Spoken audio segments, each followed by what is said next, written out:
Hey, howdy, folks. Not Jay with a full cast of characters tonight. And when I mean characters, I mean characters. We got McMurray on hand. Hey guys. We got the wardrobe, Todd. Hello. He'll be packing boxes. Yeah, so I may be out of the loop a little bit. And then, of course, we got Hex to Hex. Jeff playing some sort of Hexy game. BCS. No, what was the name of it again? Baptism by fire. Oh, there you go. Baptism by fire. So, all right. Well, let's see here. We had people commenting 22 minutes before we actually started. Sweet. Before I get into the comments, I'll just kind of do a quick review of what we're going to discuss tonight. And as the title says, it's state of our gaming, as it were. And what I'm referring to here is the our person, where we are personally in our gaming. I don't want to say career because that sounds like work, but where we are with our personal gaming. What's going on in our gaming lives, as it were. And then we'll also go ahead and talk about what we think about the gaming hobby in general. Where's it headed? Where's it going? Now, and this isn't going to be one of those doom and gloom. Oh my God, it's all dying. It's it's a grain of the hobby. None of that garbage. But we'll discuss it. We'll talk about it. We'll see what comes up. So we got that going for us. And we happen to have a special guest star with us this evening. Mr. Wapple is in the house. Oh, snap. Hey there, sorry I'm late. That's okay, James. I appreciate you joining us again, because if we get bored with what we're talking about, we can just watch you. Walk the channel over and be done with it. If we could just have puppet shows, right? Theater. Yeah. Full-on theater with painted backdrops, right? Because, that's what you got to have when you're going to have theater, right? You need to have painted backdrops and you need to have characters, right? Yeah. I have puppets. It's like, dudes, check out these digs, man. Now that's what I call a bachelor pad. Oh, and by the way, look at my TV here. Yeah. The problem is that the TV watches you more than you watch it, but it's good. It's entertainment, right? It's like got one channel on it. We're hoping for more. Middle Earth 1984. All right. So hitting up some of the comments. Like I said, they started early tonight. This one was at 8:08 p.m. 22 minutes before we even started. John Longshore is sitting here waiting for us. He says, "My state is Michigan." Which is a fine state. I've been to Michigan once. It was up in the Upper Peninsula, on the I think the Keweenaw Peninsula, up in Houghton, Michigan. I went to the copper mine up there. It was pretty cool. Then Chuck comes in and says, "Hello, not Jay." Hello, Chuck. He also greets John. John responds to Chuck. I give a good evening, one and all. Dave Hall's in the house. Good evening to the multitude. John says, "I think the state is great. When I was little, we had a choice of 3 Avalon Hill games. Now there's too much crap and too little money and time." And we'll dive into some of that later on, John. And he also says, and darn, I dropped my muffin into my crotch. Oh, well, 5-second rule. Hey, if you don't know where your crotch has been, you should be able to have a little bit longer than 5 seconds. I'm just saying. At least your muffin won't get cold. There you go. Might get a little more moist, but... Oof. Yikes. Chuck comes on here and says, "Michigan, nice state. Got a bunch of family there. Kalamazoo area." John says, "I do like it, but home is Indiana." Chuck says, first 12 years in Illinois. 66 moved to South San Diego, California, not South Dakota, California. And then he says, could you restate that? Dave says. I'm not quite sure what exactly he's wanting me to restate, but I'll give out another howdy, y'all. John says, moved to Michigan in 86. He was 26. Oh, man. Look who's here. John says, that's an amazing mounted miniature. Yes, it is. And Two Action Steve coming in with a hey, fellas. How you doing, Steve? Thank you for joining us. And I'm just going to take that out so we can see the greatness that is Wapple. I was going to show y'all what I was painting, but shit. You know what? Just no. His painting is far superior to what I put out. You know, I put out. I'm happy with my production. I like what I do, but I'm going to tell you, I'm boring in comparison to what Mr. Wapple does. We got last week's guy right here with all of his Creebane. Yeah. Goodness. So I'll go ahead and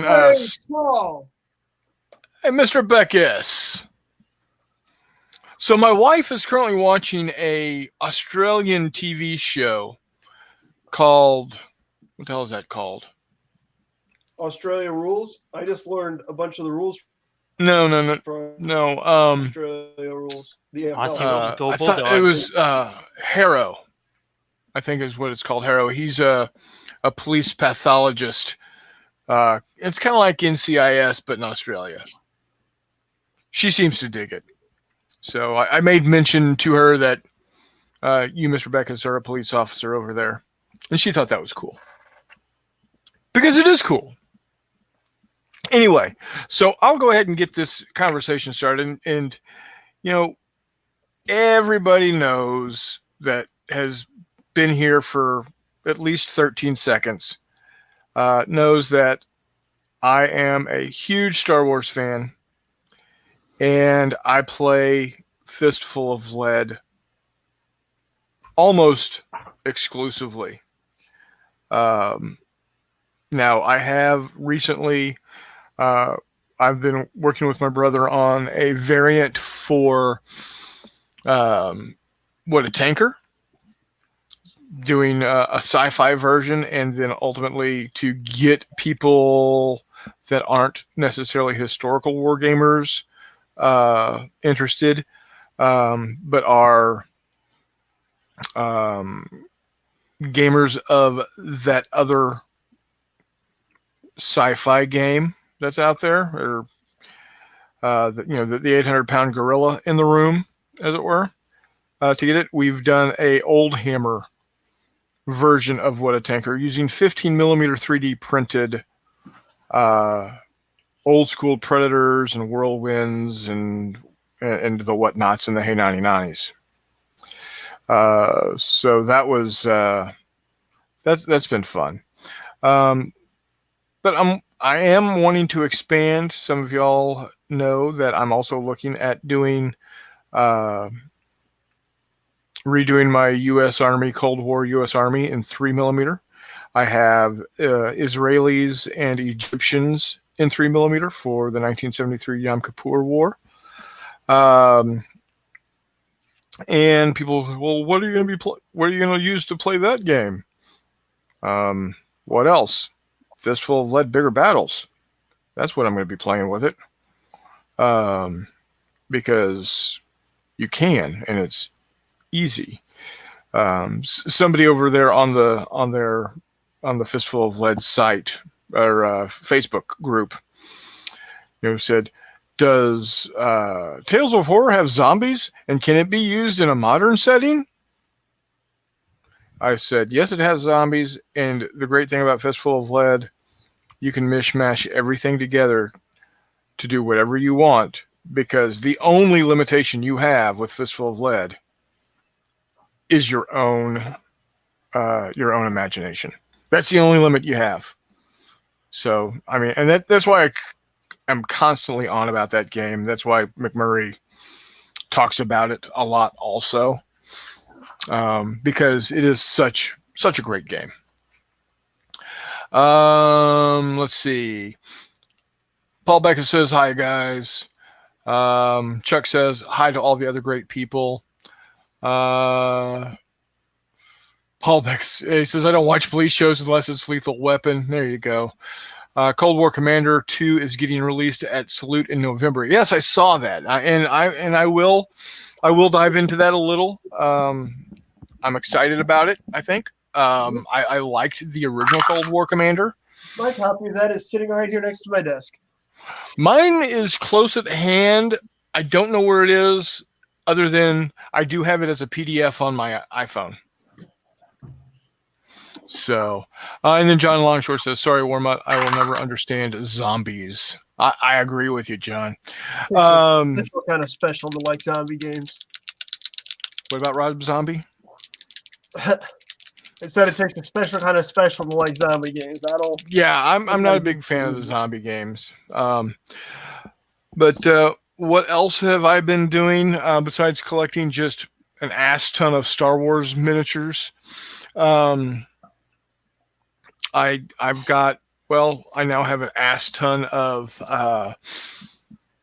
the Warlord Victory at Sea games, ships. So I'm going to be painting those guys up some. They should be fun to work with. What else have I been doing a lot of lately? I do want to figure out how to play Monty Lamar, The Anvil of Fate, from Compass Games, a hex and counter game. I've had it, well, since it came out. And I really need to figure that game out, because apparently once I figure that game out, then Jeff might consider the same thing. You know, maybe helping me figure it out also. Maybe we can, sometime actually set it out and figure it out together. Hell, might even do that live. Who knows? I look forward to the endeavor. Chuck wants to know, which game map is that? I keep on wanting to say to those who dare, and I know that is not correct, because that's Baptism by Fire. There you go. ECS. There you go. And then the other thing I want to definitely get into, get playing more of is World at War 85. It's a fun game. It's, besides Star Wars, I think Cold War is probably one of my favorite all-time periods. So, hence the reason I'm going to be diving in. And even though I've got a full 1-to-1 scale battalion of U.S. armor and full regiment, 1-to-1 regiment of Czech T-72s and T-55s in 6mm, I'm wanting to do it in 3mm. And my endeavor there, as crazy it is, and just as a start, I want to do 1-to-1 the combat arm of the 49th Armored Division circa 1985. That's the National Guard unit my dad was in when I was growing up, before we moved to Missouri. And then he and I and my brother for a time were all in, not at the same time, but we were all in the 35th Infantry Division at some point in time in our storied careers, respectively. Mine's more of a, not even a Nova, mine's more of a pamphlet. My dad had 20 years. My brother's got 20 plus years. Hey, Robbie. I've got 20 minutes. about 20 weeks. Let's see. Robbie, hello, sir. Good evening to everyone. Good evening to you. Well, good morning to you. Thank you for joining us. John says, I have 3 boxes of Stargrave, Crew, Mercenaries, and Troopers, and a big box of Fallen Frontier Scale 75 space game. Oh, very cool. Hey, hey, I want to say something to Robbie. Yes. Thanks for buying my game. I made a video, and he said, hey, are you selling those World at Wars? Yep. Hey, ship them to Japan. I think they were there in about 5 days. It was crazy how fast it was. But thank you, Robbie. I appreciate that. Now you got to play it and give your game reports there. Jeff's packages to me sit longer at my local post office than it took for Robbie to get games in Japan. Well, it's because you live so far away from your post office. Yeah, if I really, really drink a lot of water, I could probably stand on my property and piss on the wall. I'm just saying, man. It's Thanks. maybe they hate what you do for your living. Who knows, dude? Thanks, USPS. You suck. From the bottom of my heart. It's all the lead they have to take to his house. Yeah. Yeah. Becca says, painting up the victory at sea Yamato right now. Post some photos, sir. For those of y'all that have not made the transition, we did get a Discord server set up for Chronicles of Not J. So if y'all are looking, I'll figure out how to post a link in the notes below here at some point. Or if somebody is already on the server and knows how to, do that, that would be appreciated also. So come join us over on the Discord server. Upon occasion, you might find me sitting there in the talkie room, just hanging out, doing my thing. So if you see me there, by all means, jump in, say hi. And of course, as part of my hobbying, I've decided to do these shenanigans here. I'm going to continue on creating content for YouTube, both in the live features, we're seeing here, as well as start doing some videos. I did several videos for over on the War Room for Matt. I knew I was doing something right when people started bitching about them not seeing what they wanted to see when they watched my videos. So you've made it when people start bitching at you.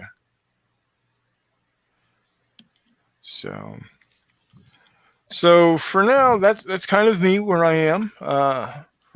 McMurray, what have you been up to? What are you doing? What flies buzz around your head? Oh, in standard McMurray fashion, there's been about 8 projects on and off the table this past week. Again,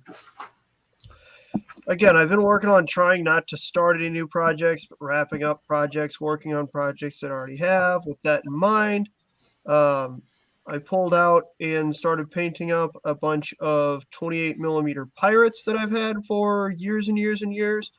From back when Blood and Plunder first came out, when I got all excited because there was a rule set that allegedly worked that incorporated both ship-to-ship and land combat into the same rules. Turns out they didn't work. Not a huge fan. Whatever. Then on BSing with the Baron with Steve, who's in the comments right now, and Jay Wiley, they discussed Thomas Foss, who's a great rules writer, great rules guy and everything. Skull and Crown Miniatures. If you haven't heard of him, go look him up. Puts out all kinds of stuff. Thomas, if you're watching this, please sell me an advanced copy of Broken Lances. Hopefully you accept cash, plastic, or I'd give you my firstborn at this point in time, but you're just going to have to take that one in advance and understand that I'll work on it. But that's not a solo project, though. It's not a solo project. That's why I'm saying, I need a.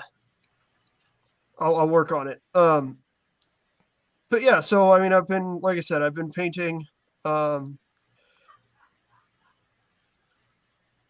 28 millimeter pirates. You can see some 28 or some 15 millimeter World War I off to the side here. That's kind of an odd one. It's 15 millimeter World War I in East Asia or East Africa. So I'm using some not World War I typical figures. For that's pretty fun. 3D printed some weird vehicles to go along with those. They're not necessarily perfectly period vehicles, but at the same time, it's weird stuff. It's about as weird of a theater an option as you can get, so it's working pretty fine for me. I've got what I've got on the table right now.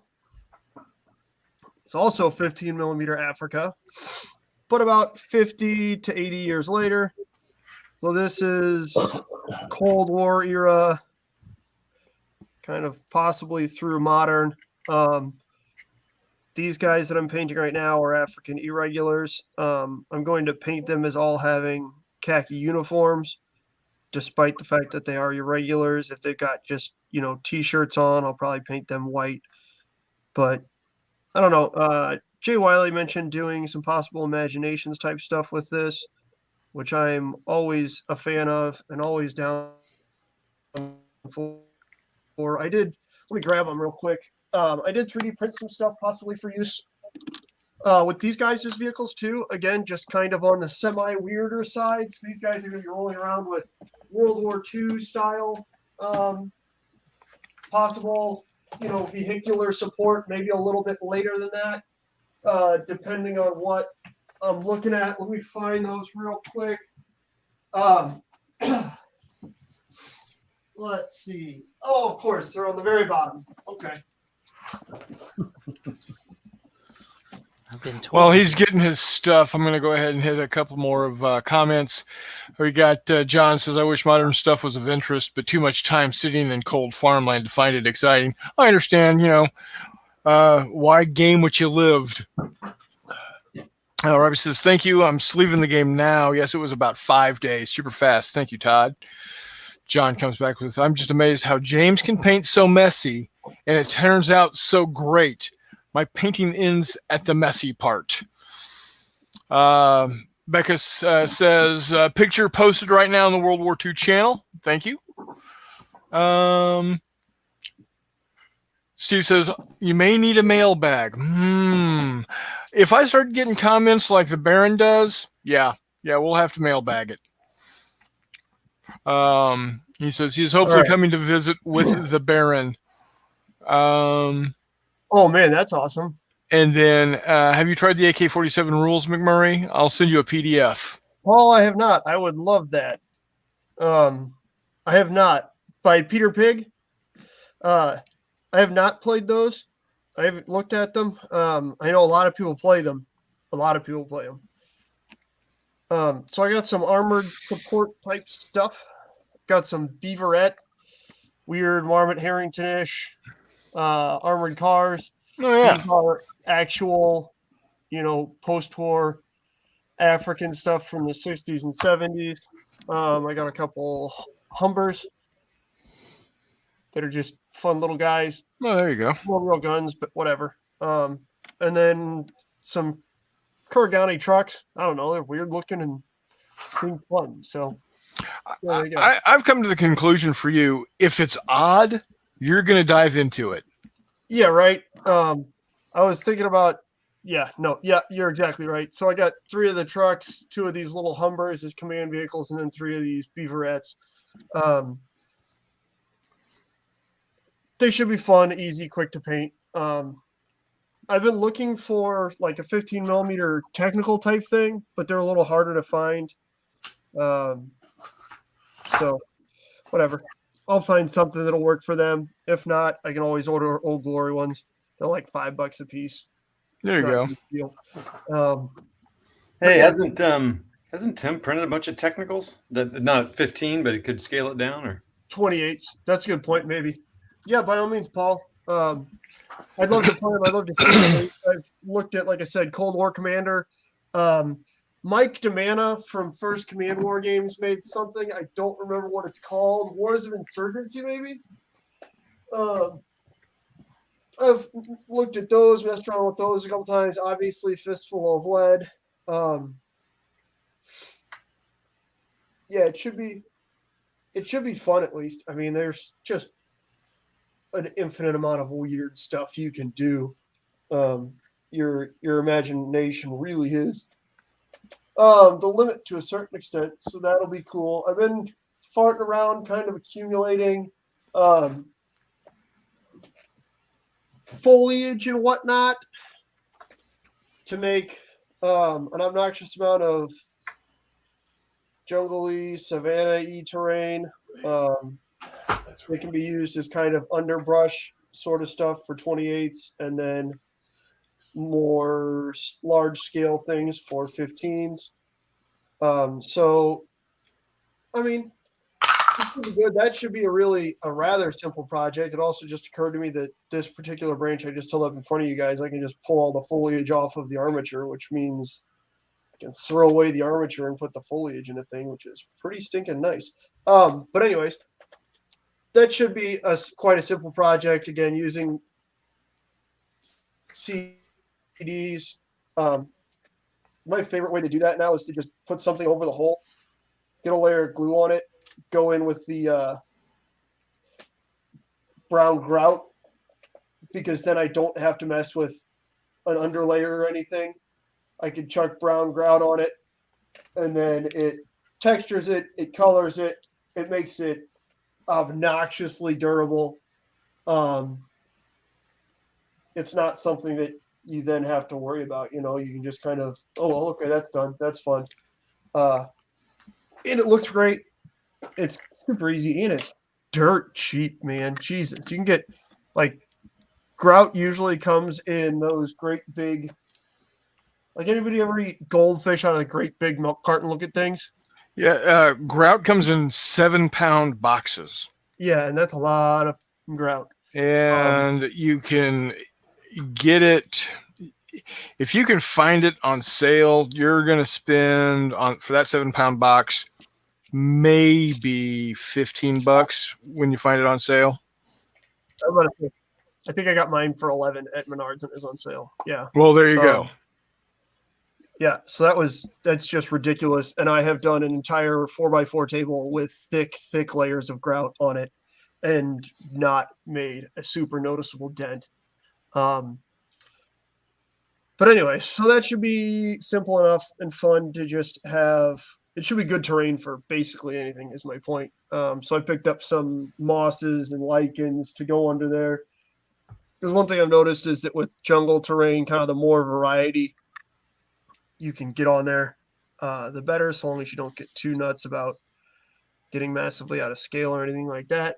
Robbie, I would say Original Victory at Sea by Mongoose Games. That's what you're going to have the most fun with.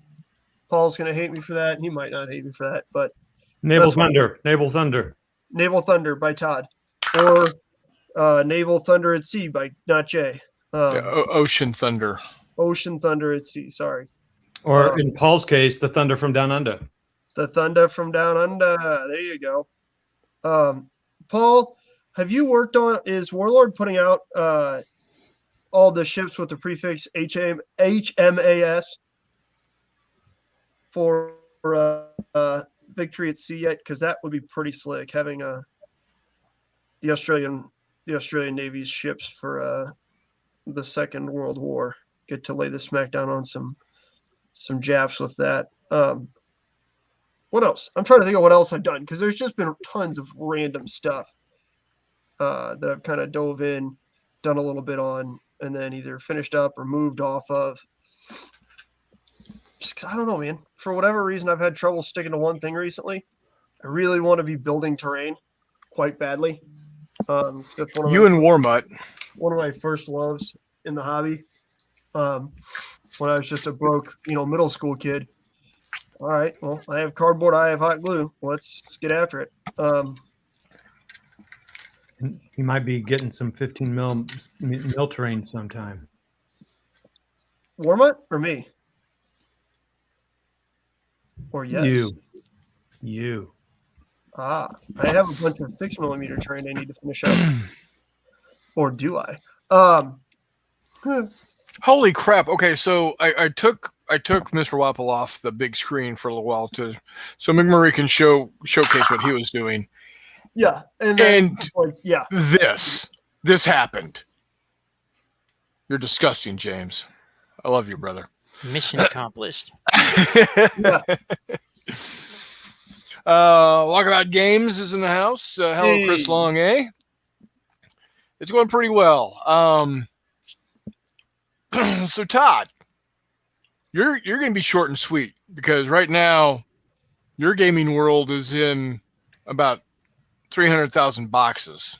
Correct. My game I'm playing is Packing and Moving game. It's a fun 1-to-1 scale. You know, getting the house painted, putting tile floors in, building stairs. Wait, what? That sort of activities. So you know all about grout. Yes. No, these tiles, actually, we didn't use grout on these tiles, but. Oh, okay. And I was about to say, if you have any extra, I know how you can offload it. Yeah, exactly. McMurray's ready to grout it up. Nah, we paid to have that stuff done because we're so busy packing and pulling stuff out and stuff. That's the fun I'm having. Selling some games. That's what I'm doing right now. I'm packing games. So while I'm down in the room packing games, I'm on. So now, Saturday. Oh yeah. I got to see you, and McMurray showed up happily. I was glad to see him also. But y'all were discussing the building of a Danish game table. Yeah. Really what it is McMurray and Todd are getting together, and they're going to build a game table for Todd specifically for his gaming space. And he just offhandedly mentioned, but can it be Danish? And immediately, what does McMurray go to? But Vikings. Vikings and getting the treasury to England, man. Those are the two things out of history that I can say the Danes have done a decent job at. Hold on real quickly. Robbie's got to go off to work. Robbie, thank you for dropping in. Man. Hope you catch the rest of the show later on rerun. He says so sad to see the wardroom being dismantled, but it is going to be rebuilt. We have the technology. It will be rebuilt. It will be rebuilt on the day that Toddy closes on his house. I told him I'd be there. I'm off that day. So his wife will hate me. Hey, excuse me. I'm sharing my screen. No, you're not. Oh, weird. Oh, there you are. Yes. Whoa! Inception! Whoa! Screens and screens and screens. So we're sharing. What are we watching? Oh, weird. Hold on. Sorry about that. Never mind. Inception. It's a never-ending window of windows, dog. Wow. I won't share the.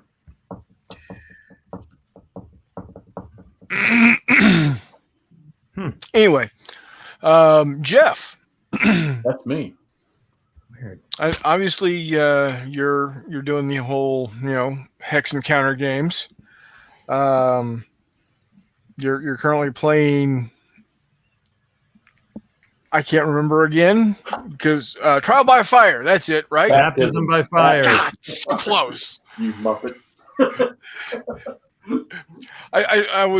I can't, for whatever reason, I don't know. Anyway, but what else has you got going on? Well, I actually got another box today. Outstanding. What is in the box? I've got a box coming also, but we'll discuss that later. I picked up that, which I can't see because I'm looking at the wrong freaking channel. Oh, you had it on the right one. Come on. Yeah, but I couldn't see it. All right, so I got that one. It's OCS, huge pocket. All right. That looks Okay, what is that about? Tanks and infantry.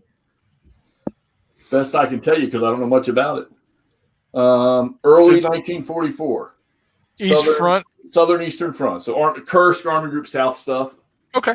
And And with Stalingrad.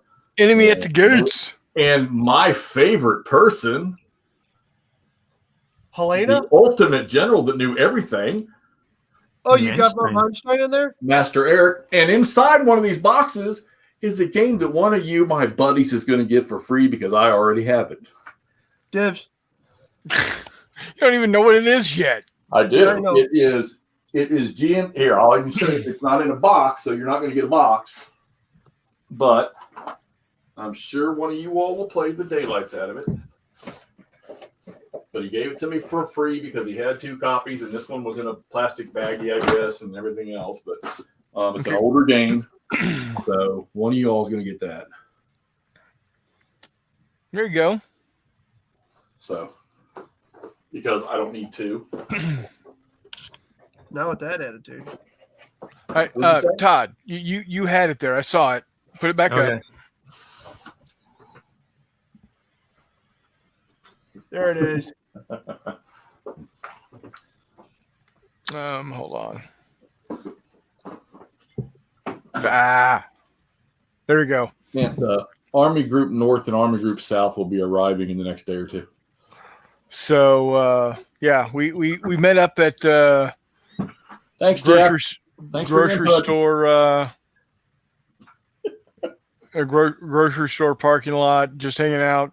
We got some really odd looks from people driving by.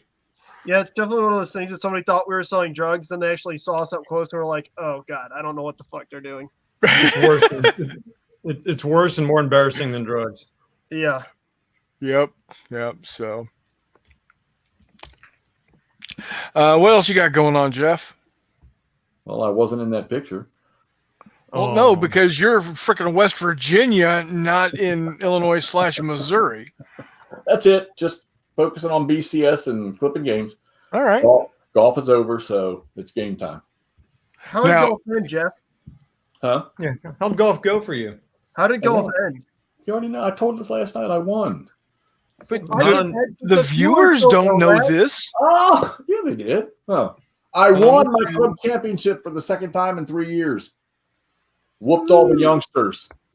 Took the trophy. Took the money. Got the girls. There you go. No, don't talk about that now. Chris Long says, I'm making a new board RPG table, lots of LED lights, cup holders, and the TV in the middle. Very cool. You'll have to share that on the Discord channel. Are you on the Discord channel? I think you are on the Discord channel. Yeah, definitely going to have to share that. Who's making that? Chris Long up in Canada, eh? Chris makes all kinds of wild, cool stuff, man. Yeah. Any of you guys who don't see all the ridiculous amounts of World War II and moderns and everything else that Chris paints in 28 that he 3D prints and paints. And Star Wars. Exactly. It's wild. Go up there, catch a look at it. You will be shocked and in awe. Yeah, well, one of these shows we'll have to have you on, Chris. I was about to say, I believe this might be a plug for Chris's business. I believe Chris's son maybe sells 3D printed models. Chris, let me know or toss your stuff in the comments here and we'll keep yelling about it. Yeah, I will pimp the shit out of anything my friends do. Except for Jeff. John says Hube's Pocket is included in Third Winter now. And John says Raccoon Tycoon. There you go. He keeps trying to get me to buy that, but he won't send me a copy. What, Raccoon Tycoon? Yeah. Yikes. I want to play Raccoon Tycoon. They just broke my iPad. Jesus. Yeah, well, you know. Come on. John says trading minis out of your trunk, missing a trench coat. It was a little warm for trench coats. I should have worn my robe. Yeah, you should have. And then Chris Long says, I will. Yes, definitely. Again, I feel bad I didn't have the bibs on. I apologize, guys. That's okay. You'll get some new ones. We should carry the bibs and the robe at all times. You never know when a photo needs to be taken. That's Right? fair. I'll get a new pair and I'll just leave them in the trunk of the car. Yeah. There you go. Yeah, that's kind of freaky. It's the only thing that makes sense. Wouldn't it be great though to be driving that Jeep with all the stuff off with a robe on? How cool would that be? And then have your passenger riding along in the bibs. Yeah, that'd be sweet. The bibs. They'd be like, yeah, okay. It's okay. All right. James. I've been told that, I don't know, with a little bit of willpower, a Dixie cup, a magazine, and some lag work, that earlier endeavor actually is a possible solo.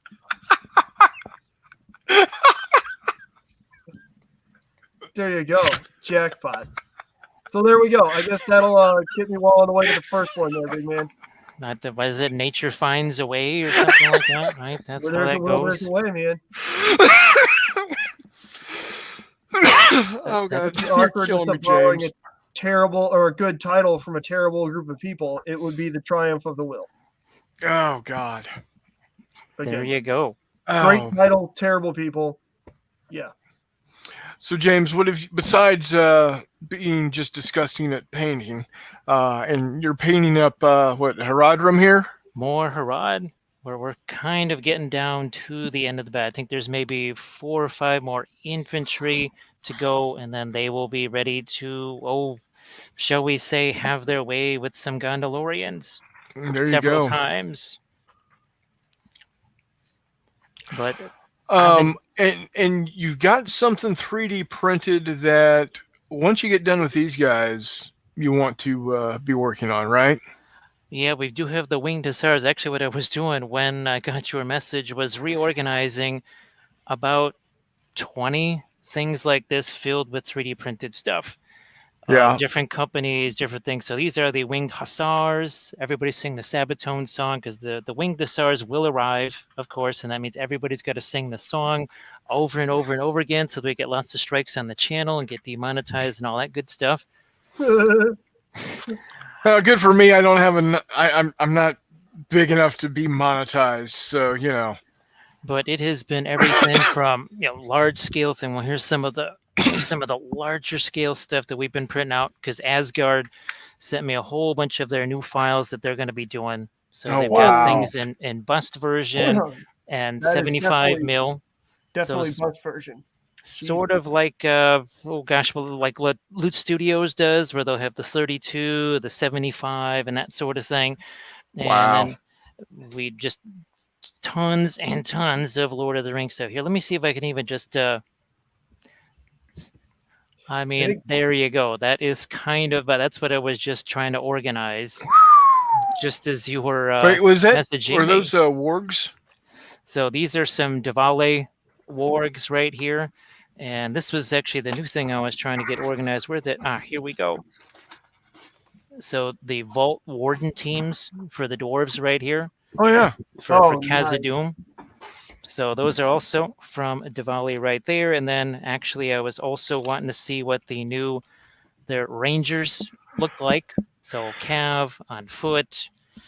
Let's see then. Well, and Dvali, this they're coming up with the Warg Marauders. So they have basically regular wargs. They have the orcs on the wargs, but coming up in October is going to be the Warg Marauders, which is going to be absolutely huge. They also did these spooks right here. It's going to be Warg Timber. Warg Timber. And of course, well, we printed up a few more of our trolls right here because, when you slap a wee bit of paint on them, and it's really... Oh, just a wee bit of paint. Jesus. Just a wee bit of paint there. Here we've got here's our other one right over here with the hammer. So they paint up really, really nice. And I've got there is tons and tons. Well, this is just a thing of orcs right here. And I've actually been converting those up too. Now, I think these are from Titan Forge right here. So these guys are actually going to be my Far Harad. These are the guys that actually have an Oliphant too. So you can kind of tell by the shields that they've got and such that's, here's another one. Yeah, definitely very much a Far Harad type of a look to them. Oh, yeah. And I also was trying to print up, more of the printing goes ever on. I just printed up some of that. Lots of, it's Rohan stuff, but I'm going to be using it actually as more with I think I'll be using those as my Dunlendings, my Huskarls. So here's some more dwarves. You got King's Champion, you got the Banner guys. So again, more Khazad-dûm, more Moria stuff. And then also printed out where the heck, here she is. So I printed out the 28, 32 millimeter version of Dark Queen Shmeladriel here so that we can actually have that for our games. There you go. And then we've got regular Galadriel with the mirror pool there. We actually have a few versions of that. So tons and tons. Well, now a dwarf ballista with a crew in it. So that was what we were organizing amongst other things, including a bunch of artisan guild stuff, because I'm just about to start another army painting series utilizing that. So let's see what we've got here. Got this crazy guy. Let's see, oh, that'll. I just love how complicated all the assembly is on these things. I mean, this is brutal, right? I mean, look at how difficult this is. This is so much more difficult than trying to put together those resin figures, right? Where you have to deal with mold lines and vents and gates. You certainly wouldn't want something easy like this. Let me see. Which, I think we might have even, we have the right wing there. So, oh no, that goes on this side. So yeah, that is why pretty much don't want to see resin figures ever again. I just, James, what 3D printer do you use? Well, now it's the Frozen Sonic Mini 4K since the Elegoo died a tragic death, pretty much. I mean, it could probably be saved with a new screen and some other things, but when it's an old Elegoo, like is an Elegoo that the Smithsonian wants to have in the museum, right? You say you could probably, and the screen's just going to go again. The screen only lasted a year to begin with. So I don't want to, instead of the annual event of buying more screens and such, I figured what I really want to do is put it towards a large format printer. That's something I got to get for terrain pieces, and some of these larger miniatures that I just can't print right now. Oh yeah, that's fair. The Sonic Mini 4K is a couple of millimeters shorter than even the Elegoo was. And there's been a couple of dragon wings that just won't fit by like 3 millimeters or so. Yeah. And you can't shrink it down because, well, first of all, really won't be 28 millimeter scale. And also it blows away the supports. So it's just, we'll just have to wait till we get that larger format printer that I'm just going to have to get anyways. All right. Very good. So real quickly, Chris Long says we sell modern, ultra modern, World War II, and ancients. Oh, I didn't know you sell ancients, Chris. Bunkhouse Games is in the house. He says, coming down the mountainside. I would assume that's a reference to the Sabaton song with John Sobieski charging down the Kaliningrad. Yes. Mm-hmm. But I've not heard the song. And then he says, Chris Long says, that stuff is awesome, James. And yes, it is. It is very, very cool. Before we dive into how we think the general state of the the hobby is, from our less than expertise point. See, I still have the original Mars from Elegoo. I replaced the screen 7 times. Oh. He says they do 6 millimeter and 10 millimeter ancients. So right up your alley there. Yeah, no shit, right? I'm going to show off my, and y'all have mostly seen these guys already, but I'm going to go ahead and show them off anyway. Here's my C-3PO. Hold on here. Get rid of that. There. My C-3PO. I think, I personally think he turned out quite nice. Looks great. Hell yeah. Yeah, I like it. And then my R2-D2. I think he turned out real nice as well. About to say, I really like the R2, man. Oh, that's cool. James, I ordered some Steinel res so I can finally paint primer onto my Reaper figures and not have to worry about it. You old Steiner res. Yep. Yeah, I need to get some of that stuff, especially with colder months coming. The black, I got the 3-pack with black, gray, and white because I figured that'd be nice to deal with, but the black exploded all over the other two, so I'm gonna have to figure that out. But it got a little too excited. Right. But So no, I'm excited to give those a try again, especially with all those Cav models. Yeah. Been unsure of what to do with because I didn't want to prime them and have them all sticky and stuff. Right. Chris Long says monoscreen printers, the screens last so much longer. And then he says, nice goldenrod. Thank you, sir. Thank you. I appreciate that. That those two, as well as these guys,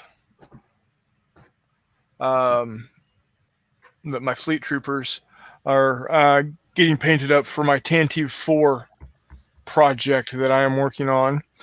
For Fistful of Lead, Galactic Heroes, Star Wars, of course. So, John says, I can't prime in black, always white. It depends on what I am actually ending up going to be painting. I normally prime in white because a lot of times I end up using contrast paints at least a little bit. So for instance, the fleet troopers here, pop over here. My fleet troopers here, they're all regular paint, regular acrylics, except for the flesh, the face and the hands. And that ends up being my my favorite. What is it? Gilman Flesh or whatever it is. The contrast. Yeah. That always bugs me. It seems really, really reddy pinky. When you put a wash over it, it kind of tones it down a little. Okay. So not too shabby. Could you use that Stannarose to prime like smaller minis or like 6-10 mil, or would you just stick with some primers?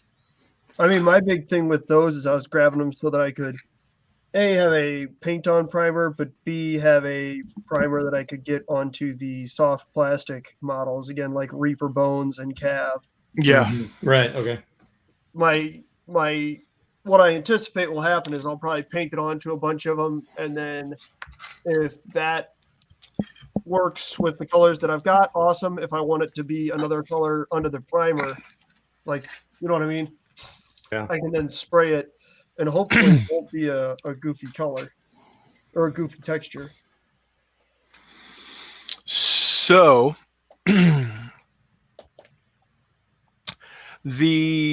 where we are with the hobby in general, I gotta say, in the almost 35 plus years I've been doing gaming of some permutation or another, I have to say we're currently in the best position I've ever seen the hobby in. You're crazy, Chris. The hobby's dying. Well, stick it in your ear, Mr. Contrarian, Mr. Canarian. And the reason I say that is, yeah, you still have the big, the big boys in the house. You still have Games Workshop. You still have Battlefront. You still have Warlord. They're still going strong. People are still buying their stuff, by just the metric ton on a regular basis. And those companies aren't going anywhere fast. Their momentum is both their saving grace and I think what will eventually cause them to decline. And what I mean by that is they've got so much shelf space taken that when somebody new comes into the store wanting to get into the hobby, they're going to see that and immediately gravitate to it. Because those three companies have just about anything you could want in gaming, for the most part, model wise. Challenge. For a starter. Think about this. They don't kid. make weird enough shit. Sorry, man. What's that? They don't make weird enough shit for me. Sorry, man. I'm not talking about you. I'm talking about you 20 years ago.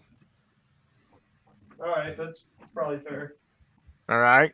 All right, back. Talking about me 35 years ago. I walk into a store, I see Space Marines, I see Shermans, I see Tigers. Bears. Oh my. Yeah, exactly. That's going to draw me. That's going to draw my eye to those boxes because they're flashy and they're cool. And oh man, so neat. Excuse me. So they're going to be fine for a while, just from the momentum that they have, just because they're the 800, 600, and 500 pound gorillas in the room. They're going to be okay. But the great thing is, and it's, people like McMurray or me or my brother who will go to conventions or will go to game stores and will put down those small company games, Fistful of Lead or a game from Two Fat Lardies, and make it flashy and make it cool, and in some cases use models from those other companies to get people to be drawn to them. And then, surprise! We actually have, this is actually the game we're playing. You just thought we were playing something else. And get them interested.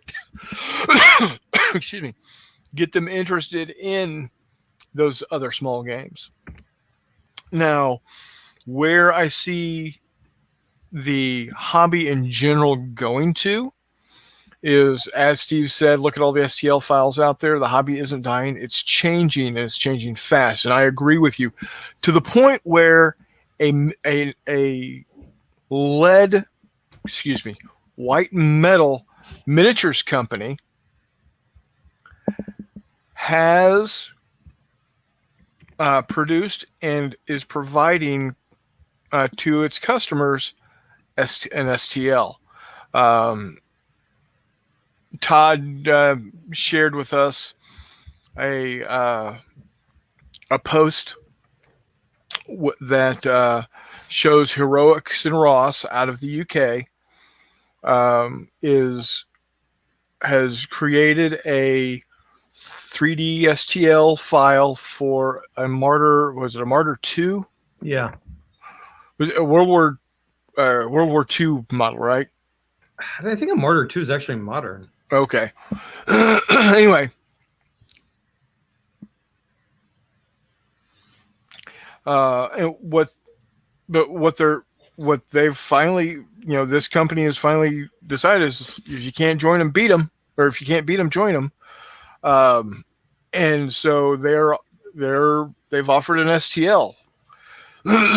So, we are finally to the point where a non-3D STL company, a traditional miniatures company, has finally come to the realization, even though their models are cheap, I mean, you can, I looked on their website, you can get a 6mm M1A1 Abrams for 75 pence, 3/4 of a pound. That's cheap, in my opinion, when it comes to 6mm models, considering that. So 5 at 75, that's 150, that's 3. It's £4.50 for 5 of them. What does that work out to? Around $6.50, $7 American dollars. A equivalent number of GHQ is going to cost at least $15, $16, $17 now. Heroics and Ross are inexpensive. Not the same quality as GHQ, but is decent enough for game pieces.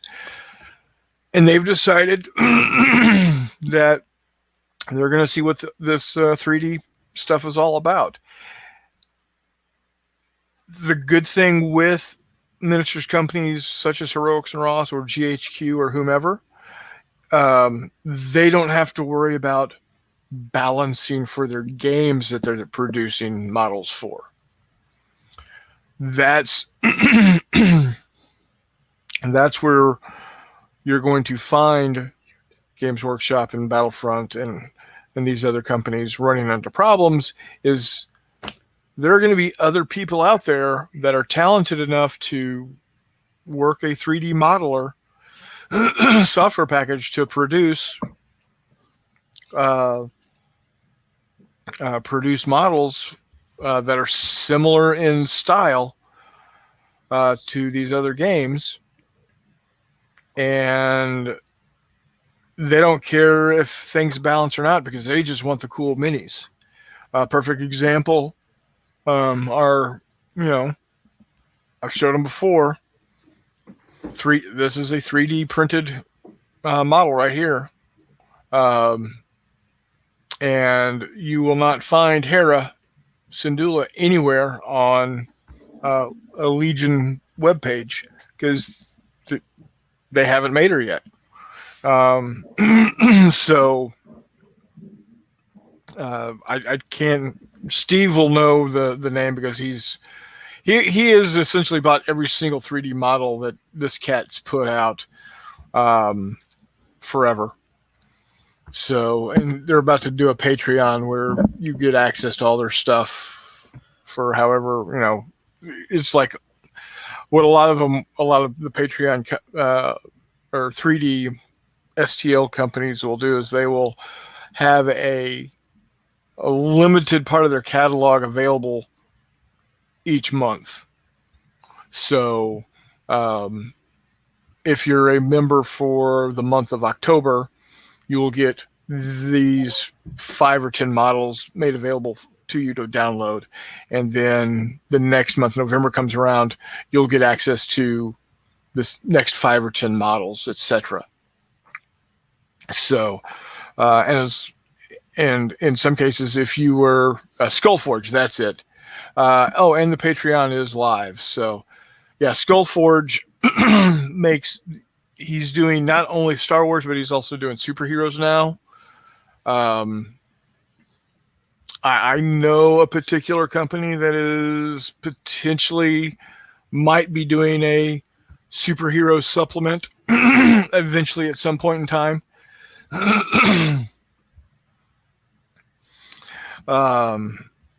So that'll be cool. I mean, they've got, Ferris Man and Boar and,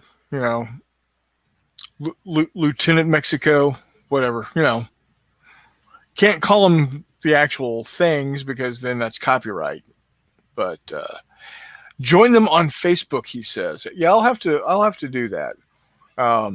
Because I definitely want to get the troopers that are zip lining out of the hover bus that my wife got for me for our anniversary. So, yeah, Steve, you don't get paid, by the way, for Skullforge. I get nice things from Jay when I say nice things about his stuff. So that's why I keep saying nice things. No, honestly, that's not why I say nice things about Fistful of Lead. The reason I say nice things about Fistful of Lead is because, well, I have a problem. I have a big problem. McMurray's probably the same way, if I'm not mistaken. Anywho, what I've rambled on long enough about this. What's your take, McMurray? Are you there? Who? Okay, we'll move on to Jeff. Jeff, are you there? Yeah, I'm here. Okay.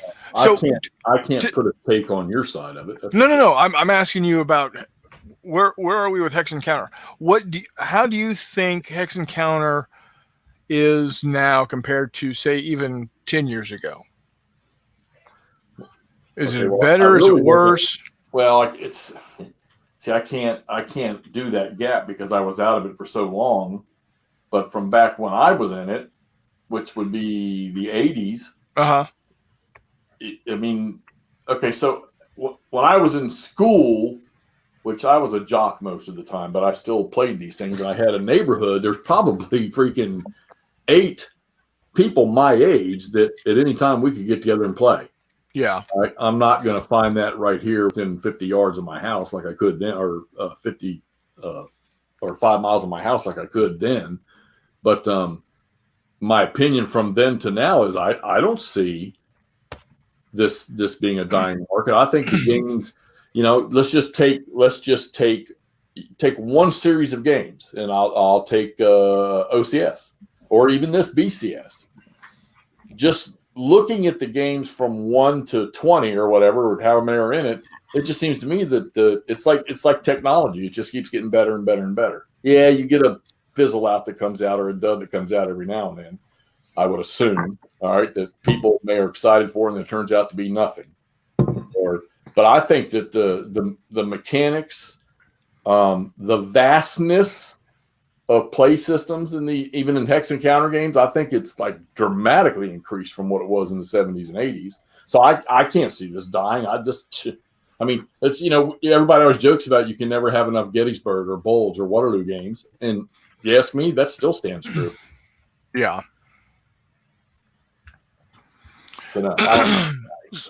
So do you think so I would think that along with what we have in the capabilities of 3D printing for miniatures, what do you have is there a big push for print at home games for Hex Encounter, or is there more of a, I really like the pre-cut counters, I really like the thick card stock or chipboard, etc.? I know some people out there that are really enjoying the print and play, but you understand too, print and play games are still in a sense fresh. I mean, I don't know too many people that are going to. Well, okay, so there's a guy up in Maine. I have one of his games here. He did a bunch of Civil War games. The last something I don't remember what it was, but he's done a bunch of Civil War games. He did a couple of them right around here in the areas that I grew up in. But those are actually good sized maps. And yeah, granted, I could take one into work and put it on my plotter at work and print, a big old poster size version of the map. But most people at home probably aren't going to do that. And I don't know about anybody else, but I've probably made multiple attempts at making my own counters. And the front side counters where there is no backside, that's okay. But trying to do dual-sided counters, I'm sorry. I'm a cripple when it comes to that. So that would be torture for me. But I mean, I'm not play's not a bad thing. It's a good thing, especially when the stuff's free or you're buying the PDFs for $5 and stuff, and it happens to be a good game. And I know there's a few of them out there that are really, really good. Yeah. I don't think it's a big trend just yet. Yeah.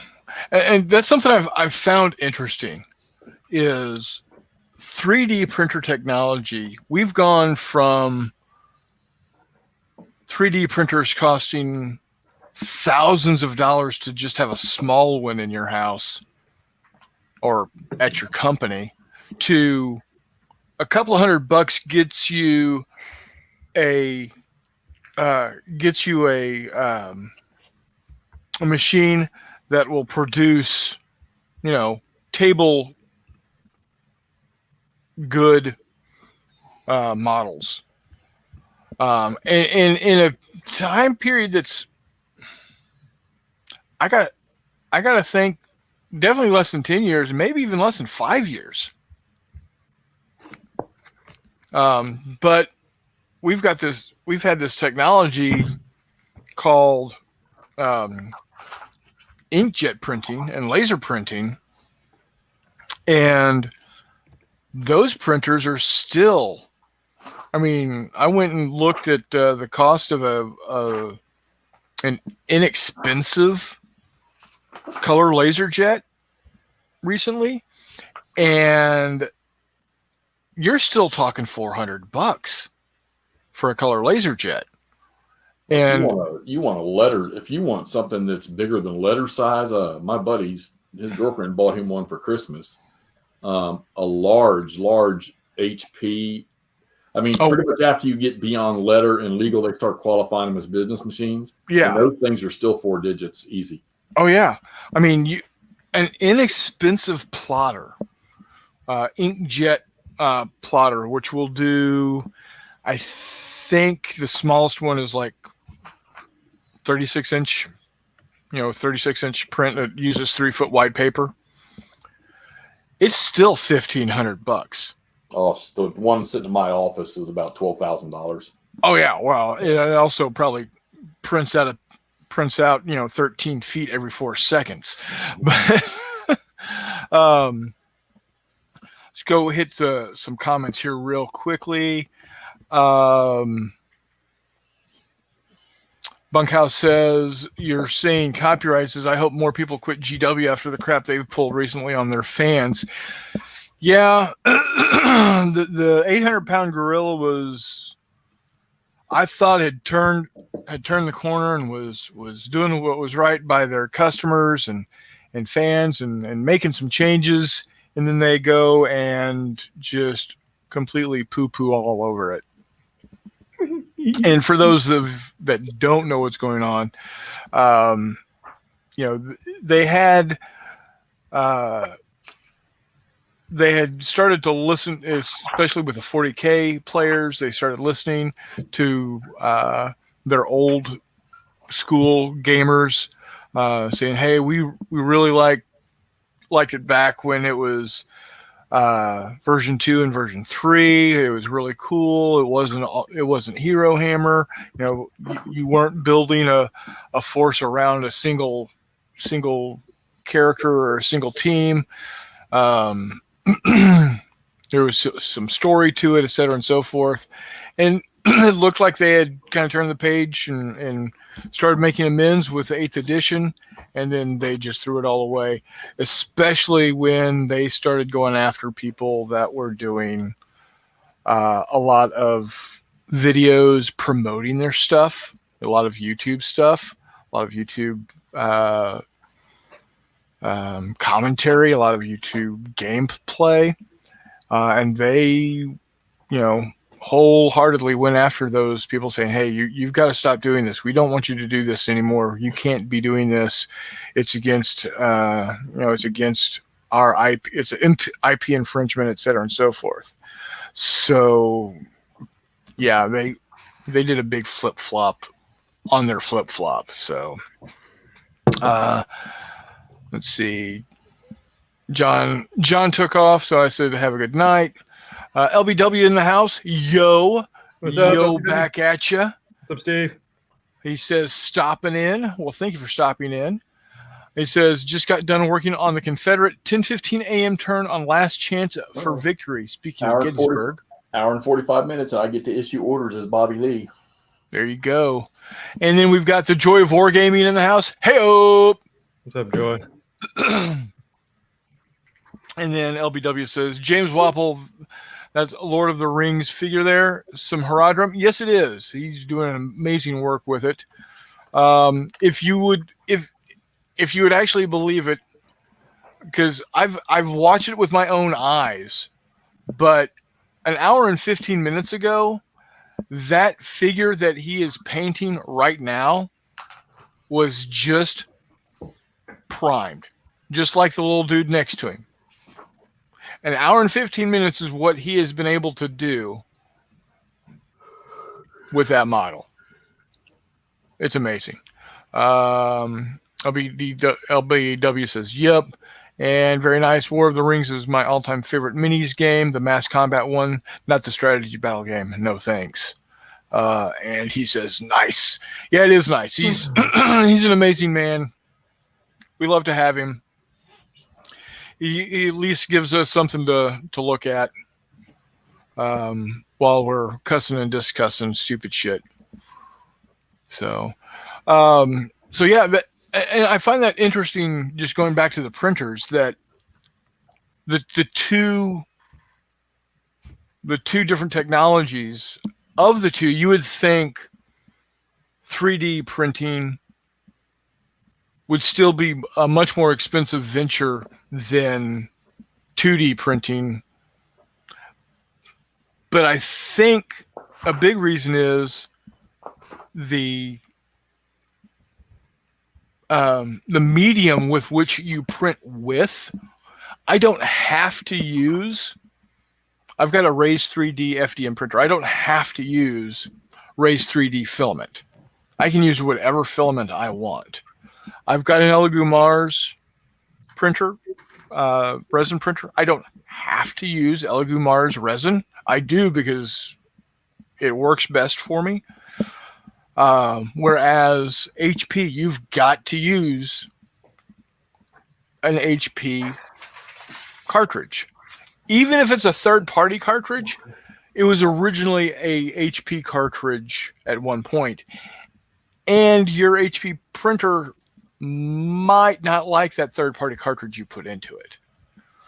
So I think that's kind of where you are. I think that's part of the reason why 2D printing, the hardware has not gone down in price as much as yeah, you can go into Walmart and buy a $45 inkjet printer that's going to do good enough for most situations. But for like laser printers or big plotter printers, pricing hasn't gone down at all. And it's because it's, they can say, well, you got to use, if you want to use our printers, you're going to use our stuff. So we're going to make it all expensive. Oh, shit. Joel Wargaming is here. Yeah, where the hell you been? Huh? Where have you been? Where do you think I've been? Yeah. LBW says, Sup Wardrobe, don't see much packing going on there. Yeah, because he's enthralled with the discussion. Not really. Some great work, man. Talking to Wapple, not Todd. Yeah, certainly not any of us. And then LBW says, it's getting close, Jeff, on orders for you. Yep. Looking forward to it. So I painted some little boats here, John, from Joy of War, or Mr. Joy of Wargaming. Some of my they're earlier than what you're painting. I guess I could go pull my 1 to 4800 out. Got to there's some galley type things for a Song of Ice and Fire, the Battle of Blackwater Bay. I'm going to be putting on. So we got all kinds of stuff for both the fleet of Stannis Baratheon and then the Lannister fleet under the nominally Baratheon Joffrey. But there's some cool stuff. They're weird ships, man. I don't know very much about this period, but there's some weird stuff going on.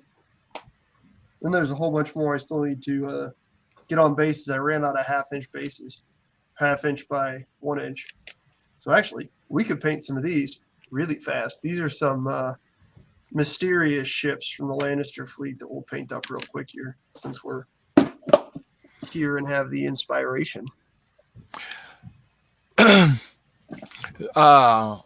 Joyce's 2D printers moved to a subscription model several years ago. They sell the printer itself as a loss leader and then make all the profit on selling the ink at a high margin. Honestly, it's even before their subscription model came out, that's the way it was for many years. When I worked for Apple, 2003 to 2005, I was actually worked for Apple, but positioned in a CompUSA. Yeah, I'm definitely dating myself there. Yeah, the cost of ink has not diminished in the slightest. A cyan cartridge back then costs the same as a cyan cartridge does today, and it's ridiculous as to how much profit is in that, not only at the retail level, but at the warehouse level, at the wholesale level. I mean, it's, you get that cartridge for $40. Well, Walmart buys that for $20, and I'll guarantee you it costs less than $3 for HP to make it. And then the question is whether or not 3D printers will eventually go the same way. I don't think it's going to happen because, again, like I said, I can use whatever medium I want. Unless they come up with a technology that says, okay, my particular resin will only cure at this particular light wave. But I honestly, I don't know the chemistry behind it all. I know that it happens at a certain, that they make this resin to cure at a certain light wave. It's like 405 nanometers or correct, whatever, which is the same as one of the bands that you get from sunlight. And I don't know technologically if they can change the liquid resin to, say, only cure under 410. I don't know. I don't see that happening. And definitely with FDM printers, I mean, a spool of material is a spool of material is a spool of material. I mean, I was about to say, there's guys who make their own recycled material out of their supports and stuff. Yeah, so I don't see that going that direction. I could be wrong. Who knows what these people are going to come up with? Peter Berg's in the house. Hi, are there any direct to Vassal games? No point paying for paper encounters if you play on Vassal only. Right. I know about that a little bit. Jump in.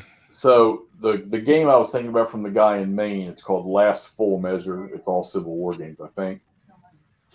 So he doesn't charge anything for his, because it's print and play stuff. But he also has Vassal mods.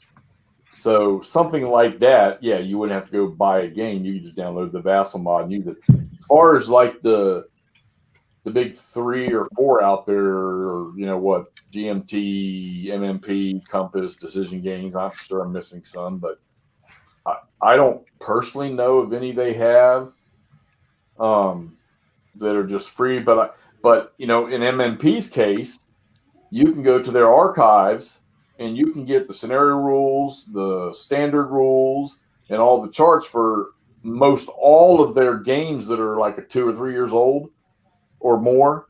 And so, they're giving you everything downloadable for free right there. And then you can go get the Vassal mods and you've got everything you need to play.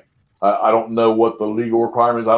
You won't see much of that with GMT unless you buy their game, because you're not going to download most of their scenario rules for games. Maybe you can download system rules. There might be a few out there you can, but I think while Vassal is not a new thing, I think it's an ever changing thing, and I don't doubt that there are games out there that, like I say, the Last Full Measure stuff that people have published, that they're not charging for, and you can just get the Vassal mod and go play away. So, but you'll find with most of the Vassal mods, you're not going to find the scenario rules attached to the mod, or you might not find the series rules attached to the mod. So, and that's how they protect. I do know that Lock and Load Publishing has a good portion of their Heroes of series available on Steam. that you can play. What's that? Tabletop Simulator. Well, no, actually, not on Tabletop Simulator. It's actually as a Hex Encounter video game. It's you buy the lock and load heroes of Engine, and then you can buy and download their quote modules like Heroes of the Falklands or Heroes of Nam, etc. And it's not a tabletop simulator. It's an actual, it's looking down at a 2D map that you move your counters on and roll the dice behind the scenes and all that. So, I mean, it's kind of like Vassal, but not really. So, real quick, because he asked a minute ago when we got slightly off. Joy Wargaming. The rules I'm using are a set of rules by David Manley, called Lord of the Sea. It seems to use a very similar system to a lot of his other games that I've played, like Steamer Wars, etc. I'm not necessarily modifying them. I'm just not using all of the ship types, given that George R.R. Martin, for all of his faults, which there are many, one of his primary ones is just referring to every damn ship. Basically, in the entire book series, it's a galley, which is really, really boring. Also, really, really vague. So taking a little bit of liberty, kind of branching off from what you see in the TV show, based mostly on what you read in the book. But it should be fun. Planning it for a series of linked games based around the overall kind of campaign, around the Blackwater. That's the second book in the series. I don't remember what it's called. But yeah, so I've got a 6mm game set up as well as some 28mm played on the flipped over and burnt out hulks of some of the boats that were sunk in the fleet battle of Blackwater, as well as what I was thinking about doing was using some 2mm to play out Age of Hannibal. Has some really good siege rules. Might do a quick and easy, because that's what they're kind of stressing in there, is quick and easy siege actions. So it depends on kind of how long I have, whether it's playing anywhere from 1 to 4 scenarios. Should be pretty cool. But yeah, so sorry about that, Chris. That's okay. No. Let's see here. Where was it?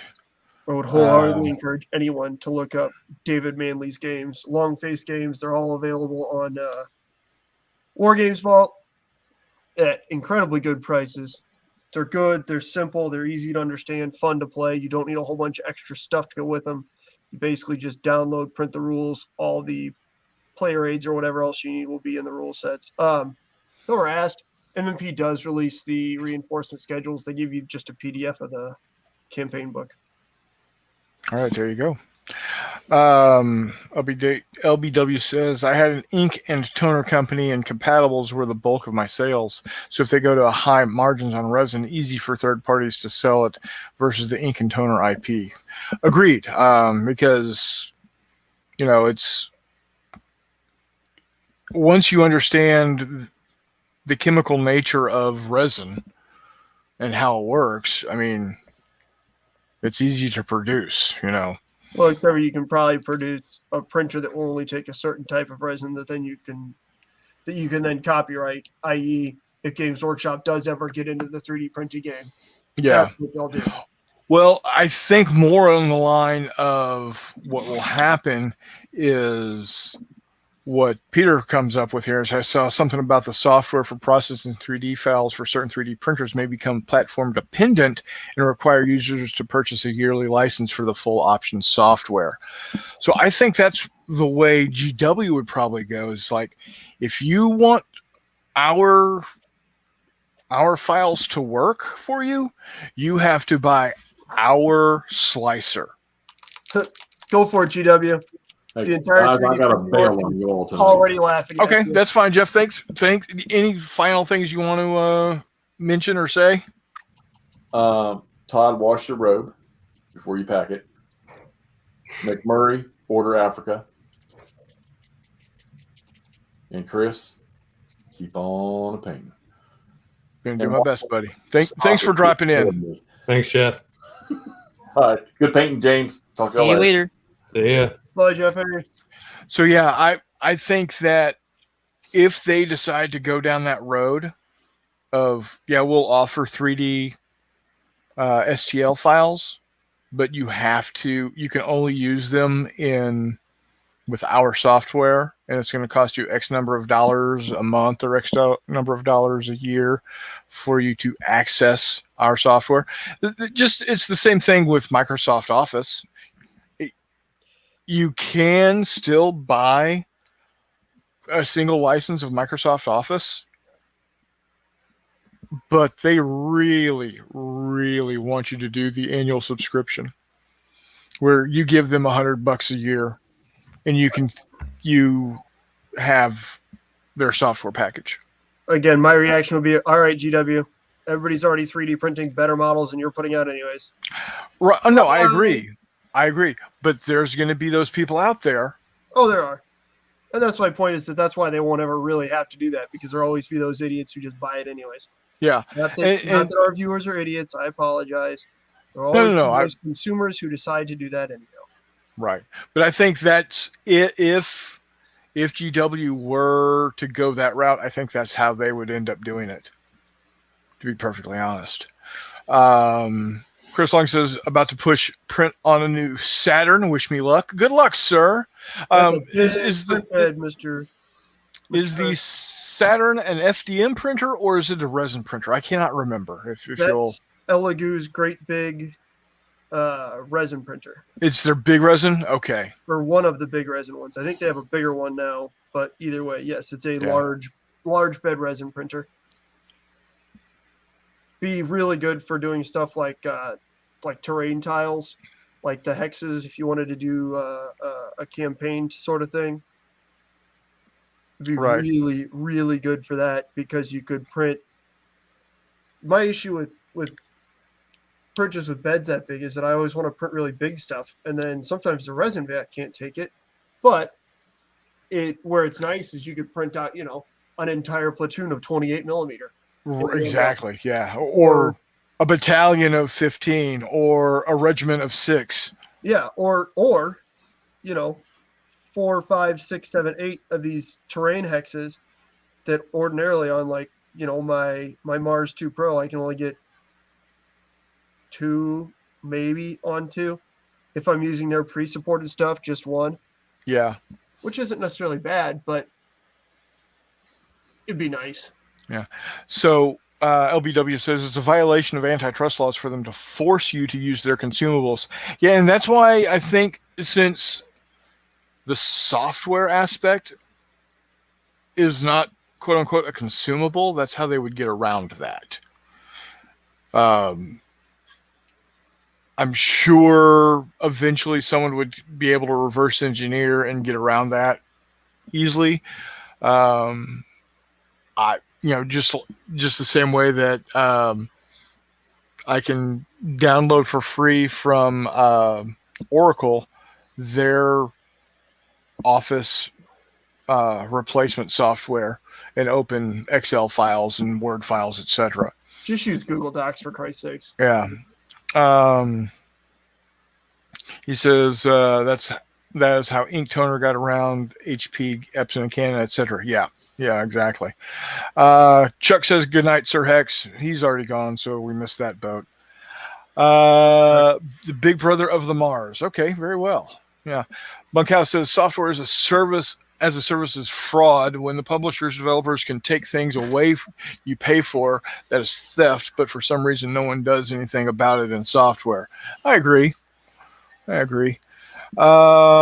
then Panzer Scott's in the house. Says, I don't find 3D printable minis quite up to GW standards. I just printed some Deathcore Krieg from Red Makers and compared them to the new GW plastic and Forge World resin. The plastic is the best. But in most cases, it's good enough. I would agree with you, except for you buy 2 of those packs at $75 or whatever from Games Workshop, and then all of a sudden you just could have bought your own printer and printed. Yeah. Like I said, it makes it good enough. I agree with you. I mean, Scott, you're right. Hand sculpted miniatures are always probably going to be better, but I like the fact that I don't have to wait. If I can find its file, I can print it, and then I'm good. Yeah, exactly. The fact that, again, the cost really is nice. Yeah. But, Chris Lang says, print an M10 Achilles in 156 scale, so 28 millimeter. Hey, Warmut, how are your tacos? Because I know you had them. Tacos or chicken or both. And ice cream. Yeah.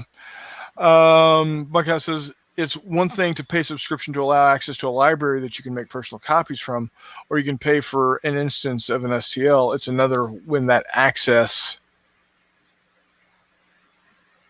can be taken away after it's paid for. Right. Yes. Then printing 28 millimeter Little Bird with bench riders. Oh, very cool. Very cool. I have Tim's Little Bird with bench riders from Footsore North America. They are outstanding. Yeah, they are. Agree. I will print 4 more companies of printable dudes. Yep. There you go. Exactly. Chicken and a root beer freeze. There you go. Called it. No, wait. Is a root beer freeze the same thing as a root beer float, or is a root beer freeze like a Slurpee made out of root beer?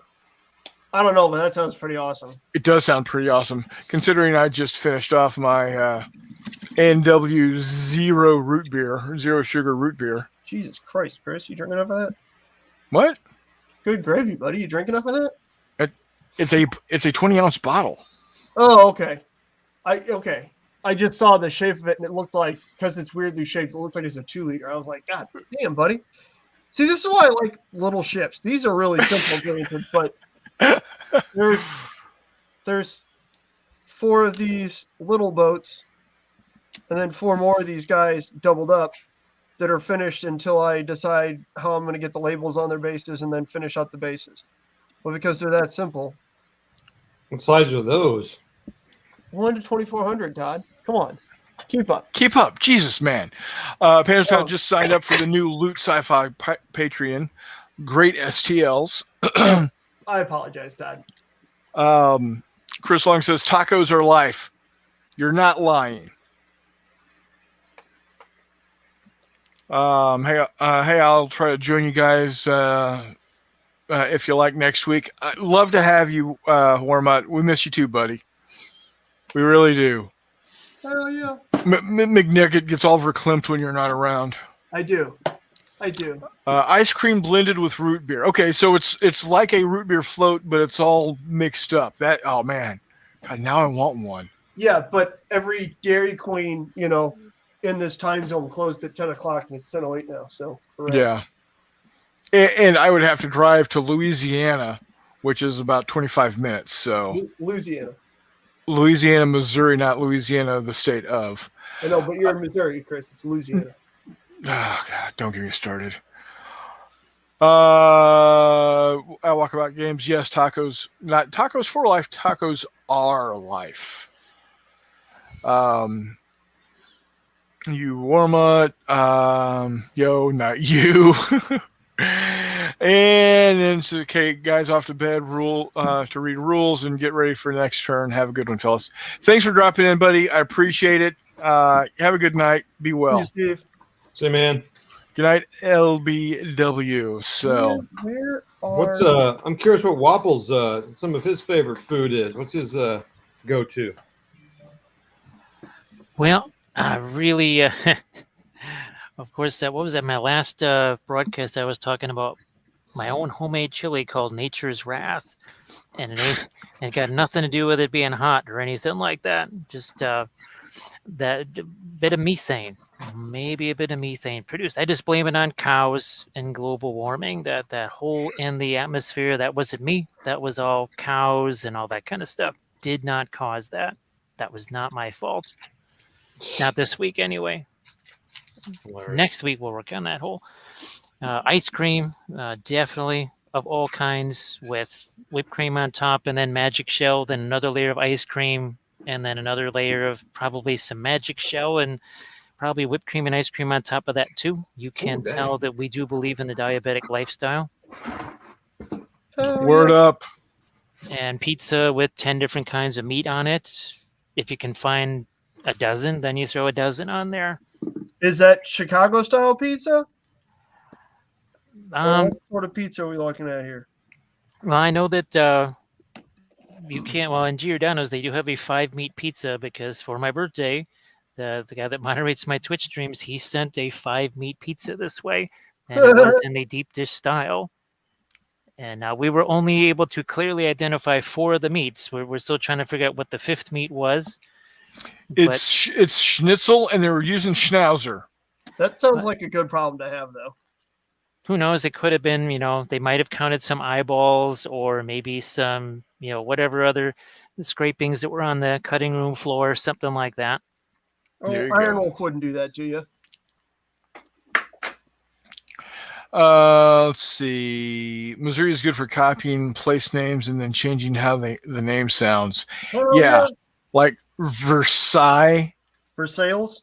Yeah. Or Nevada. Nevada. Amen, man. Yeah. Kabul. Mini Warm-Up says Waffle. Who's that? Get out of here.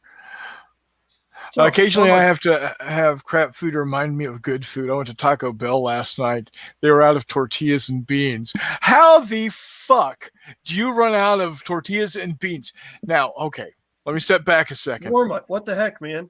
That's your place.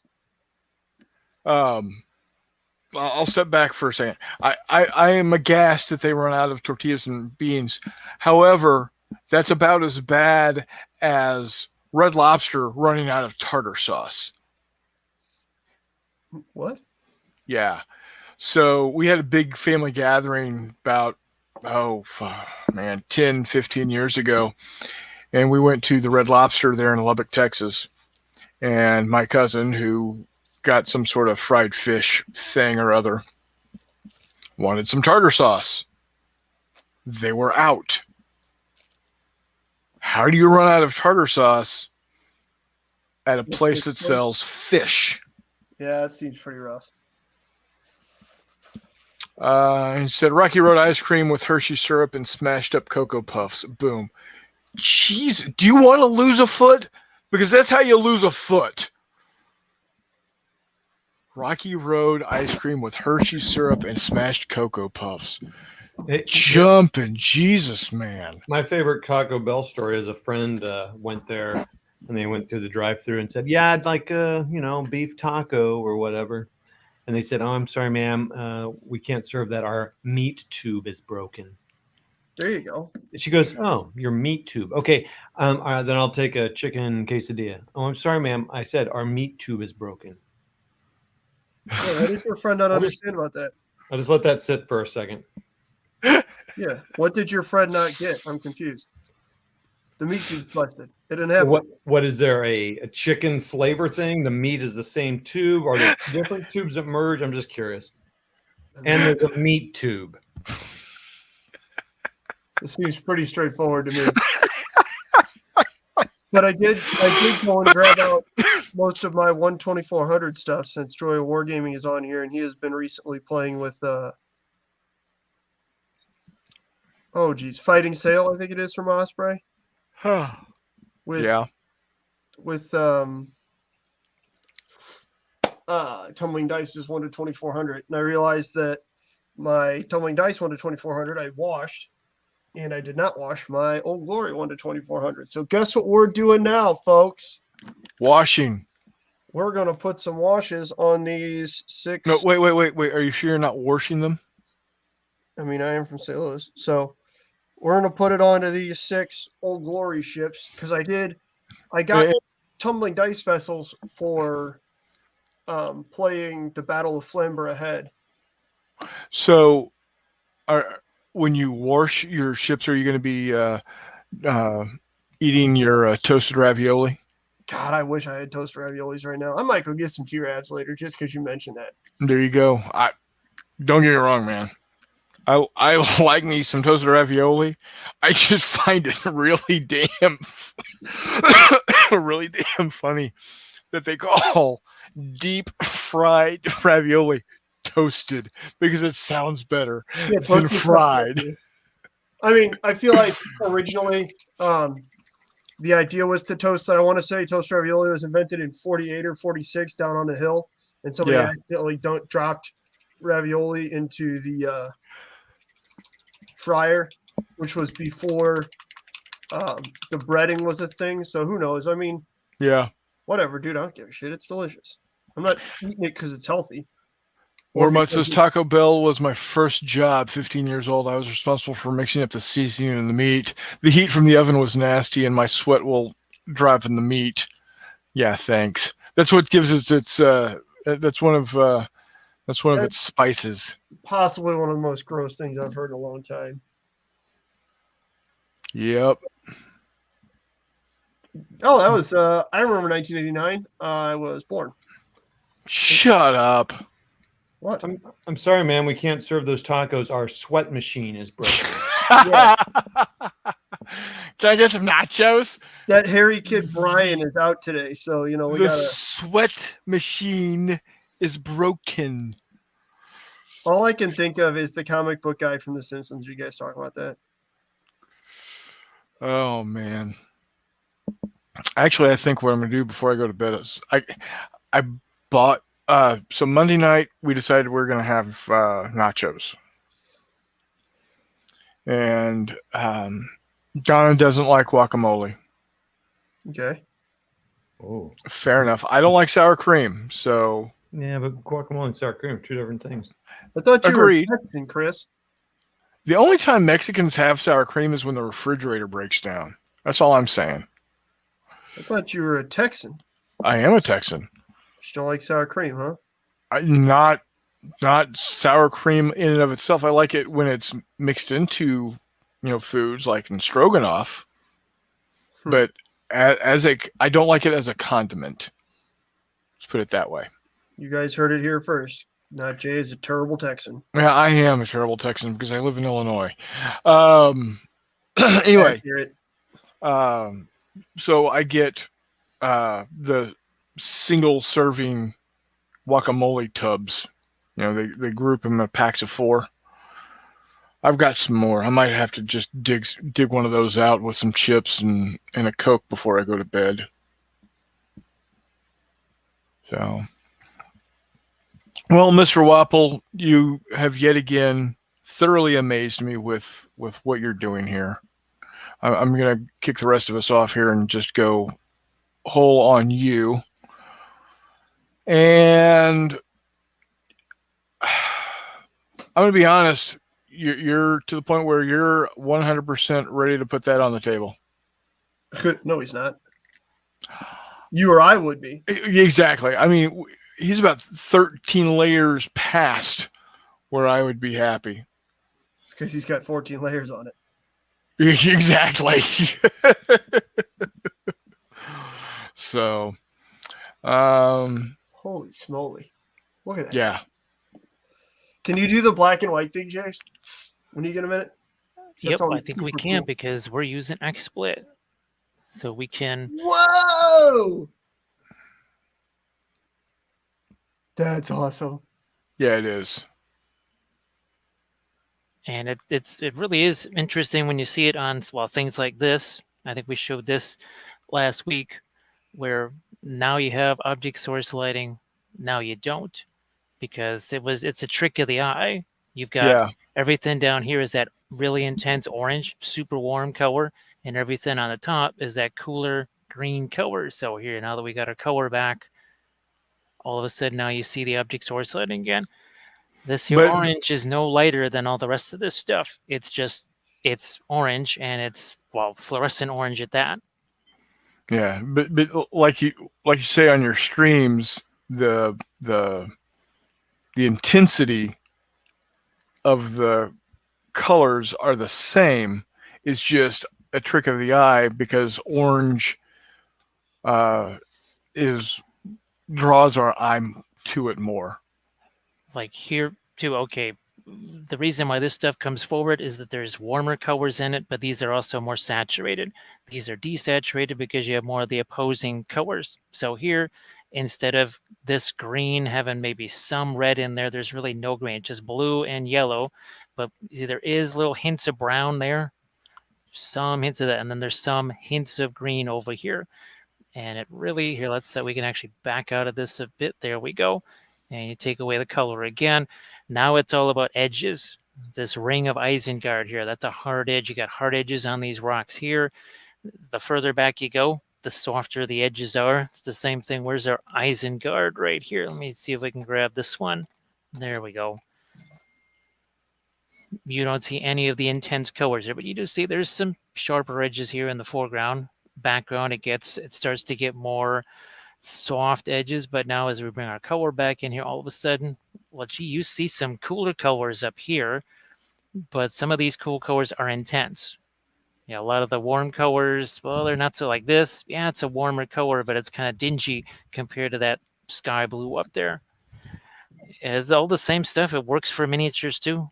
I mean, it's the same damn thing. Doesn't matter whether it's Army of the Dead. What was Rogaine Lightning? That's this guy's name right here. Rogaine Lightning, nice. Yeah, when we sculpted this, it was a fire forged horse with an Army of the Dead guy stuck on top. All the legs are Tomb King's bits except for this one, and this actually is the head of a Tomb King's horse. And we sculpted muscles on him and the skin, and then when we started putting the hair on him, somehow his name became Rogaine Lightning. Nice. That's how it went. But those fire forged horses, I mean, they're really fantastic because we've got, well, here's 3 of the same exact horse. So Army of the Dead with Tomb King bits added. Here's our Boromir of the White City, and now we've got Prince Imrahil. It's all the same fire forged horse, sculpting different armor, different capes, giving them different things. It's now, of course, with the 3D printing, now I can print up as many damn horses as I want. Because there was a time where I was having to I basically have to take like the Rohan guys from the Pelennor Field starter set, and then get rid of the riders and put the Army of the Dead on top. But now these things right here, these are 1,000 times better than anything GW has. These hideous metal chariots that will fall apart that cost $50, and they're just, here's the thing too, these horses, there's no mold lines running through their face, so their chest, right? That the tail's not going to fall off because the tail's on there already. Every single, I can't really, even plastic miniatures, okay, even the plastic GW stuff like this, it's really hard to deal with these because running through every hand, running through every helmet, every piece of this had mold lines on it. There are no mold lines here. And you can connect more than 1 foot of that horse to your base so it won't just pop off. Right. Yep, so I can just drill my holes in there and pin it however. But with anything that is even, the Space Marines here, there's always going to be every single one of these. This stupid plasma cannon thing was about 7 parts. It was, even this cowling was 2 parts. There was no reason in the history of the universe for that to be 2 parts for that stupid cowling right there. None whatsoever. And of course, anybody that's ever done anything with a plasma thing or any of these bolters or bolt pistols, there's a mold line running right through the middle of that. Yep. Chainsword, same thing. There's a mold line running right through the middle of that chainsword. You could either take an hour just trying to file the mold lines off of that chainsword, or you print out something that would have that same texture and no mold lines to deal with. Yep. Warmut says, excuse me, how I see the hobby in general, you asked? I believe the hobby is growing and the options are limitless. I can't disagree with you. So much out there makes your head spin. Agreed. I mean, I don't want to say we're in the golden age of gaming, but man, we are definitely got more options than Carter's got pills, as my mom would say. As somebody who's been making their living at this for 20 years, this went beyond the golden age. This is like the Latinum age. There you go. Beautiful work as usual, Wapple. Thanks. There's Kathy. Must be done with her D&D session there, because she's headed off to bed. Okay, so happy to discover Wiley Games can play anything. Yeah, and we have discussed that, and I will always discuss that. How Fistful of Lead can literally be used for anything, and Jay Wiley will tell you this is the only book you truly need. Bigger this battle right here. Well, yeah, if you want to go with bigger, more than just 5 to 7 dudes aside, go ahead and pick up this book too. You're still on Wapple. Nobody can see what you're doing, but everybody knows you're holding up core in bigger battles. Come on, get out of here, Yeah. Get out. We'll talk to James that way. No, my cat. I'm aware. Which one was it, Clark or Kent? Clark. What a dick. It's always Clark. So yeah, these 2 books are all you really need. And if you don't want to spend, is it $20 each? You don't want to spend the $40 on it. Spend $14. Get the PDFs. You can't go wrong. Honestly, I'd advise getting the PDFs in addition to the hard copies. If you're anything like me, you'll get the hard copies somewhere. You'll lend them to a buddy, or you'll just end up losing them. Shut up. But I've wound up buying PDFs for a bunch of them, so I can just print out one or two copies. Like I need to get the PDF version of Gothic Heroes or Gothic Horror because I can't play it. This is my second copy. Misplaced Gothic. It's Gothic Horror, isn't it? Yeah. Okay. Tales of Horror. Tales of Horror. That's it. Yeah. This is my second copy. Something about that book, man. I don't know what it is. I just cannot hold on to a copy of it because I know I've had at least 2 physical copies. Yep. So, well, boys, we are coming up on 2 hours. It's been a great evening. I think we've had a good discussion. We've seen Wapple do amazing things with the paintbrush and paints. It still amazes me that an hour and 57 minutes, 31 seconds ago, that was just a primed miniature. Yeah, he started out doing the dark bath, man. It was awesome. Yeah. So amazing stuff. Lyle McMurray has bounced between 4 different projects in 2 hours, so I got that going for me. So all in all, Taco Bell discussion notwithstanding, I think we had a good talk tonight. We got all kind of caught up with what everybody's been up to. I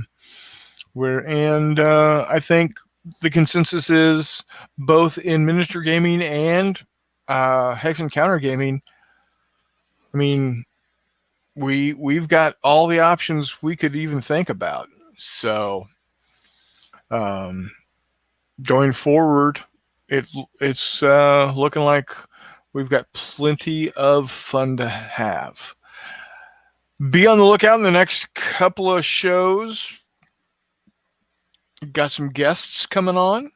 I won't say anything yet, but one of them is got a Kickstarter that's going to be wrapping up here soon. Or it's already wrapped up, and he's going to be getting stuff out to us soon. And then another one is one of the a representative of one of the big gorillas in the room. So we'll see where that goes. But any last words there, McMurray? Keep it up, guys. It was good to see you on here, everybody. Joy Wargaming, keep up the Age of Sail stuff. I love it. Give It Is Warm Work a look. Bye, guys. Sorry. Todd waves goodbye to everybody as he continues to pack up stuff to ship off to his people that he's sold to. And then, of course, Mr. Wapple, thank you again for dropping in and letting us watch your amazing work. I hope you've enjoyed your time and have enjoyed our discussion. Well, thanks for letting me hang out and getting more of this hurrah done. Hey, we'll do this every Wednesday. If you want to be part of it, I'm more than happy to have you because, like I said, if we get into a dull moment of discussion, we can just have you talk about your painting. So, all right, boys and girls, thanks for watching. Y'all have a great night, and we will see you on the flip side.